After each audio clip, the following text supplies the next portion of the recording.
Assalamualaikum warahmatullahi wabarakatuh. Perkenalkan, nama saya Alifianida Safira Media. Saya dari Prodi PGMI semester 1 akan menjawab pertanyaan berikut ini. Yang pertama, jelaskan tujuan dan fungsi pendidikan menurut Anda. Tujuan dari pendidikan menurut saya adalah untuk mencerdaskan kehidupan bangsa.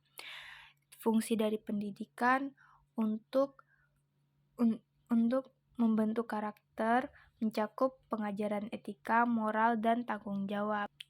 Pertanyaan kedua, jelaskan minimal 5 landasan pendidikan yang telah Anda pelajari. Landasan pertama ada landasan filosofi, bersumber dari pandangan dalam filsafat pendidikan, menyangkut keyakinan terhadap hakikat manusia, keyakinan tentang sumber nilai, hakikat pengetahuan, dan tentang kehidupan yang lebih baik. Landasan hukum, pendidikan merupakan perangkap peraturan dan perundang-undangan yang menjadi paduan pokok dalam pelaksanaan sistem pendidikan. Yang ketiga ada landasan kultural, landasan yang lebih menekankan kepada nilai-nilai kebudayaan bangsa, yaitu suatu kultur budaya yang menjadi jati diri bangsa yang telah ada sejak zaman dahulu dan tidak terpengaruh oleh unsur budaya lainnya. Yang keempat ada landasan sosiologi, analisis ilmiah tentang proses sosial dan pola interaksi sosial dalam sistem pendidikan.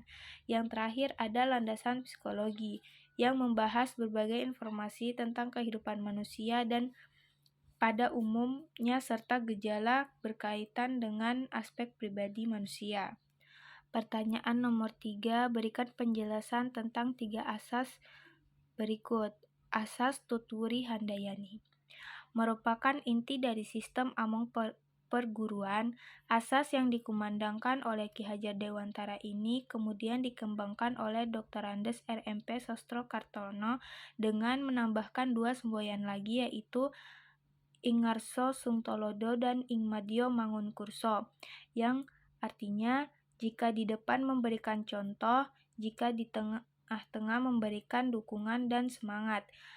Tutwuri Handayani sendiri artinya jika di belakang memberikan dorongan. Asas belajar sepanjang hayat merupakan sudut pandang dari sisi lain terhadap pendidikan seumur hidup. Kurikulum yang dirancang dan diimplementasikan dengan memperhatikan 2 dimensi, yaitu dimensi vertikal dan dimensi horizontal.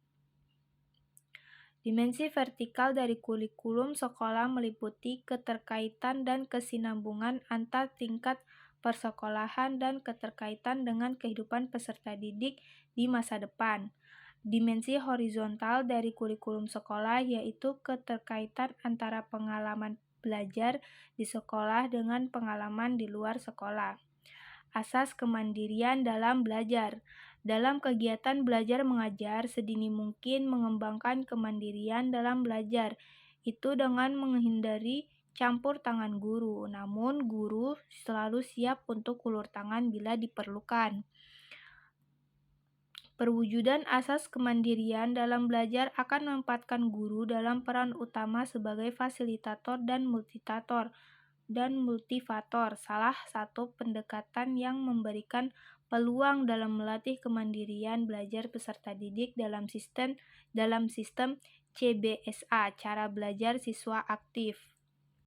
Nomor 4, jelaskan 5 pilar pendidikan yang telah Anda pelajari. Yang jenis-jenis pilar pendidikan ada 5, yaitu yang pertama, learning to know, belajar untuk mengetahui.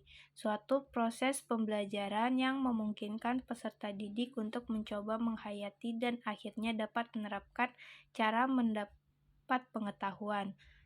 Suatu proses yang memungkinkan tertanamnya sikap ilmiah, yaitu sikap ingin tahu dan selanjutnya menimbulkan rasa mampu untuk selalu mencari jawaban atas masalah yang dihadapi secara ilmiah. Yang kedua ada learning to do, belajar untuk membuat.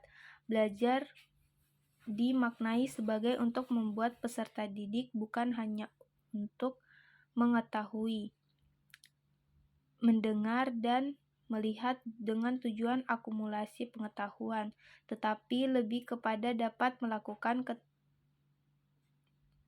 keterampilan berbuat atau mengerjakan kegiatan tertentu sehingga menghasilkan sesuatu yang bermakna bagi kehidupan. Yang ketiga ada learning to be, belajar untuk menjadi diri sendiri. Belajar menjadi seseorang mengembangkan kepribadian dan kemampuan untuk bertindak secara mandiri, kritis, penuh pertimbangan, serta bertanggung jawab dalam hubungan ini. Pendidikan harus berhubungan dengan setiap aspek dari potensi pribadi yang berupa mengingat, menalar rasa estetis, kemampuan-kemampuan fisik, dan keterampilan-keterampilan komunikasi. Yang keempat ada learning to live together, belajar untuk bersosial.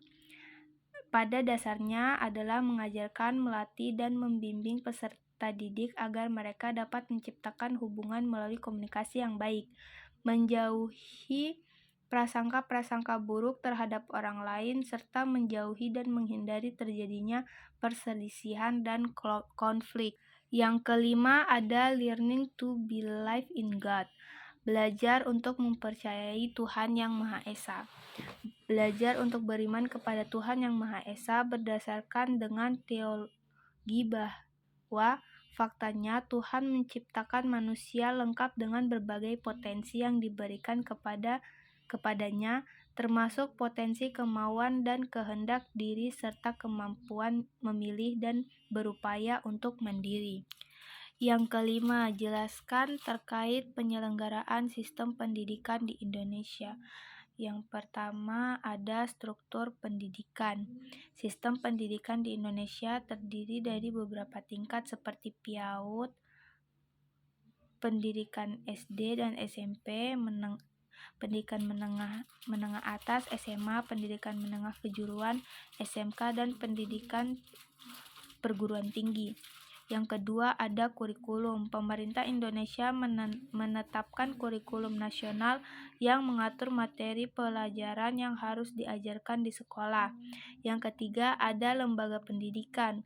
Selain sekolah negeri, terdapat juga sekolah swasta yang menyelenggarakan pendidikan. Yang keempat, ujian nasional. Ujian nasional adalah ujian yang diadakan pada akhir pendidikan menengah, yaitu di tingkat SMA dan SMK. Bertujuan untuk mengukur kemampuan siswa dan memastikan kualitas pendidikan di seluruh negeri. Yang kelima, kebijakan pendidikan. Pemerintah Indonesia memiliki berbagai kebijakan pendidikan seperti Gerakan Literasi, Gerakan Nasional Revolusi Mental, dan berbagai program peningkatan kualitas pendidikan. Yang keenam, bahasa pengantar. Bahasa Indonesia adalah bahasa pengantar utama dalam sistem pendidikan di Indonesia. Yang ketujuh, tantangan dan masalah. Sistem pendidikan di Indonesia masih menghadapi sejumlah tantangan, termasuk kesenjangan pendidikan antar daerah, kurangnya fasilitas pendidikan yang memadai di beberapa daerah, serta perluasan akses ke pendidikan yang masih menjadi isu penting. Sekian, itu saja jawaban saya. Wassalamualaikum warahmatullahi wabarakatuh.